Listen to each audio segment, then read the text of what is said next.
आज हम बात करेंगे एक ऐसे इंसिडेंट के बारे में जो ना सिर्फ गुजरात बल्कि पूरे देश के लिए एक टर्निंग पॉइंट साबित हुआ।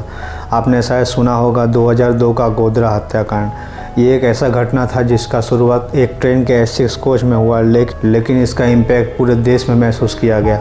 27 फरवरी 2002 की सुबह थी। एक नॉर्मल दिन की तरह शुरू हुई। साबरमती एक्सप्रेस ट्रेन जो अयोध्या से अहमदाबाद जा रही थी, गोधरा स्टेशन पर रुकती है।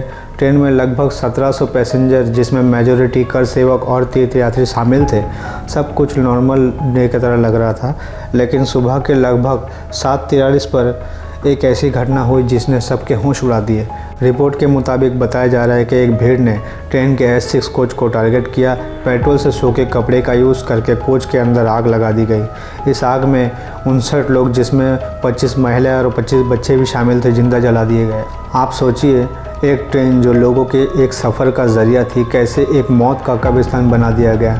ये कैसे हुआ और क्यों हुआ, ये अब तक एक डिबेट का टॉपिक है।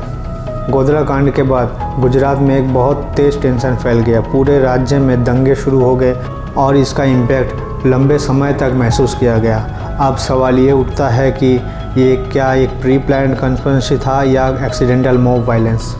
नानावती मेहता कमीशन की 2008 की रिपोर्ट के मुताबिक ये एक प्री प्लान्ड अटैक था। इसका एविडेंस पेट्रोल के कैंस और कोऑर्डिनेट मॉब एक्टिविटी में देखा गया, लेकिन यूसी बनर्जी कमेटी कहती है कि आग अंदर से लगने का एविडेंस है और ये एक्सीडेंटल भी हो सकता है।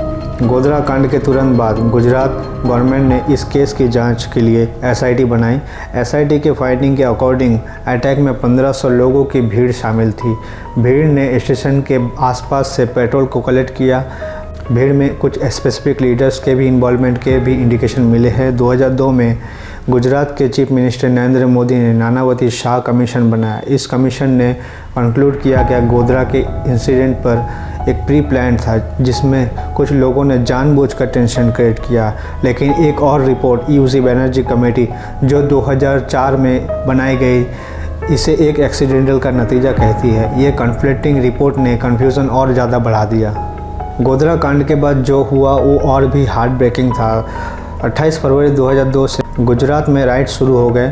आपने सुना होगा गुलमर्ग सोसाइटी, जिसमें एक भीड़ ने 69 लोगों को मार दिया। उसमें कांग्रेस के फॉर्मर MP एहसान जाफरी भी शामिल थे। सिर्फ अहमदाबाद ही नहीं बल्कि गुजरात के हर शहरों में कैजुअल वायलेंस फेल हो गया। इस दंगे में लगभग 1200 लोगों की जान गई, जिसमें मेजॉरिटी विक्टिम माइनॉरिटी कम्युनिटी से थे। 1000 लोगों के घर बर्बाद हो गए और एक कॉमनली डिविडेंड क्रिएट हो गया। नेशनल ह्यूमन राइट कमीशन ने भी इस इंसिडेंट पर अपनी चिंता व्यक्त की थी और सुप्रीम कोर्ट ने कुछ सेंसिटिव केस को गुजरात के बाहर शिफ्ट किया अनवेरिस इन्वेस्टिगेशन के लिए।